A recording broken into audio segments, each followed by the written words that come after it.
അസ്സലാമു അലൈക്കും വറഹ്മത്തുള്ളാഹി വബറകാതുഹു. മുത്തായ ഹബീബ് സല്ലല്ലാഹു അലൈഹി വസല്ലം തങ്ങൾ പഠിപ്പിച്ചു തന്ന ഓരോ കാര്യങ്ങൾ എൻ്റെ പ്രിയപ്പെട്ടവരെ നാം അത് ജീവിതത്തിൽ പകർത്തുകയാണെങ്കിൽ നമുക്ക് പരലോകത്ത് പ്രതിഫലം മാത്രമല്ല ഇഹലോകത്തും ഒരുപാട് കാവലാണത്. മാരകമായ രോഗങ്ങൾക്ക് വരെ നോക്കൂ, ജപ്പാനിലെ ഏറ്റവും പ്രശസ്തനായ ഒരു വൈദ്യൻ പറയുന്നത് വളരെ അള്ളാഹുവിൻ്റെ റസൂൽ സല്ലല്ലാഹു അലൈഹി വസല്ലം തങ്ങൾ പറഞ്ഞ വാക്കും എത്രത്തോളം ബന്ധമാണെന്ന് നോക്കൂ. ക്യാൻസർ എന്ന മാരകമായ രോഗം എൻ്റെ പ്രിയപ്പെട്ടവരെ പല ആളുകൾക്കും കൂടുതൽ ആളുകൾക്കും അവരുടെ ശരീരത്തിൽ അതിൽ വന്നാൽ അവർക്കറിയുന്നേയില്ല. അവസാന ഘട്ടത്തിലാണ് ഇന്ന രോഗമാണ് എന്നവർക്ക് മനസ്സിലാക്കുന്നത്. ആ രോഗം നമ്മുടെ ശരീരത്തെ ഏൽക്കാതിരിക്കാൻ വേണ്ടി ജപ്പാനിലെ പ്രശസ്തരായ വൈദ്യന്മാർ പറയുന്ന ഈ ഒരു കാരണവും മുത്തായ ഹബീബ് സല്ലല്ലാഹു അലൈഹി വസല്ലം തങ്ങൾ നമ്മോട് പഠിപ്പിച്ചതും എൻ്റെ പ്രിയപ്പെട്ടവർ നമ്മുടെ ജീവിതത്തിൽ നാം പ്രാവർത്തിക്കുകയാണെങ്കിൽ നമുക്കും ഇത്തരത്തിലുള്ള മാരകമായ രോഗത്തിൽ നിന്ന് രക്ഷപ്പെടാൻ സാധ്യമാണ്.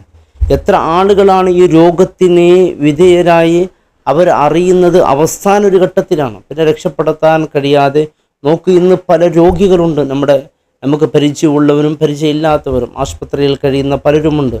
എൻ്റെ പ്രിയമുള്ളവരെ പലവിധ വേദനകൾ അനുഭവിച്ചു കൊണ്ടിരിക്കുകയാണ്. ഈ ക്യാൻസർ എന്ന് പറയുന്ന ഈ രോഗത്തിൻ്റെ ഒരു ഗുണമെന്ന് പറയുന്നത് ഒരു ശരിയായി ജീവിക്കാനും പറ്റാത്ത മരിക്കാനും പറ്റാത്തൊരവസ്ഥയിൽ മാരകമായ വേദനകൾ പൊളയുന്ന ഒരു വല്ലാത്തൊരവസ്ഥയിലാണ് പലരും അതിൻ്റെ വേദന സഹിക്കുന്നത്.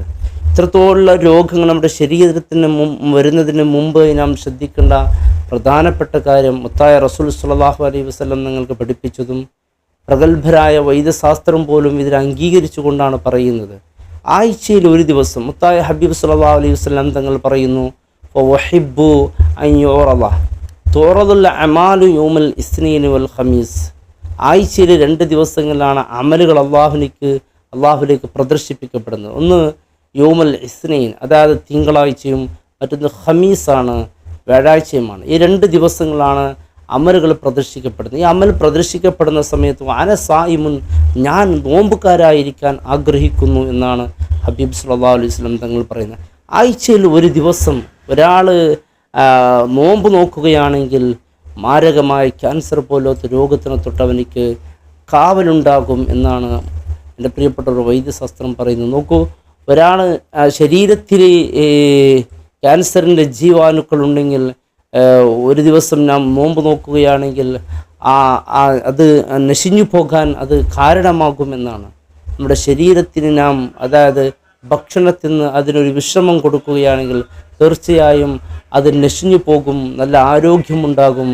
ആ ആരോഗ്യത്തിന് ഏറ്റവും പ്രധാനപ്പെട്ടതാണ് നോമ്പ് എന്നുള്ളത്. നോക്കൂ, പരിശുദ്ധമായ ഇസ്ലാമിൽ നോമ്പിനെ കുറിച്ച് നോക്കാൻ റസൂലുള്ളാഹി സ്വല്ലല്ലാഹു അലൈഹി വസല്ലം സുഇല സൗമി യൗമുൽ ഇസ്നൈൻ, തിങ്കളാഴ്ച നോമ്പിനെ കുറിച്ച് ചോദിക്കപ്പെട്ടപ്പോൾ, കാരണം തിങ്കളാഴ്ച ഫീഹി ഉലിത്തു ഫീഹി ഉൻസില, ആ ദിവസമാണ് എനിക്ക് വഹി ഇറക്കപ്പെട്ടത്, ആ ദിവസമാണ് ഞാൻ ജനിച്ചത് എന്ന് മുത്തായ ഹബീബ് പറയുന്നു.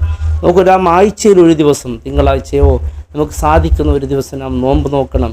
ആ നോമ്പ് നമുക്ക് നാളെ പരലോകത്ത് വലിയ പുണ്യവും അതോടൊപ്പം നമ്മുടെ ആരോഗ്യത്തിന് വലിയ സംരക്ഷണം നൽകുകയാണ്. ആഴ്ചയിൽ ഒരു ദിവസം നാം നോമ്പ് നോക്കാൻ വേണ്ടി ശ്രമിക്കണം. അത് നമുക്ക് വലിയ കാവലാണ്. എൻ്റെ പ്രിയപ്പെട്ടവരെ, നാം നോമ്പിൻ്റെ കാര്യത്തിൽ നോക്ക്, ആ പരിശുദ്ധ റമദാനിൽ നോക്കുന്ന നോമ്പ് നമുക്ക് വലിയ പുണ്യവും അതോടൊപ്പം നാം നോമ്പ് നോക്കുന്ന സമയത്ത് നമ്മുടെ നിയ്യത്ത് അള്ളാഹുവിൻ്റെ ഭാഗത്തുനിന്ന് പുണ്യം കിട്ടാനായിരിക്കണം. അതല്ലാതെ ആരോഗ്യരക്ഷ വെച്ചിട്ടാകാൻ പാടില്ല, പ്രതിഫലം കിട്ടാൻ വേണ്ടി ആയിരിക്കണം. എന്നാലും ആ പ്രതിഫലം കൊണ്ട് നമുക്ക് നേട്ടവും കിട്ടുകയാണ്. അല്ലാഹു റബ്ബ് സുബ്ഹാനഹു വ തആല ആഫിയത്തും ആരോഗ്യവും ദീർഘായുസ്സും മാരകമായ രോഗങ്ങളെ തൊട്ട് അല്ലാഹു നമ്മേവർക്കും അല്ലാഹു കാവൽ നൽകി അനുഗ്രഹിക്കട്ടെ. അസ്സലാമു അലൈക്കും വറഹ്മത്തുള്ളാഹി വബറകാതുഹു.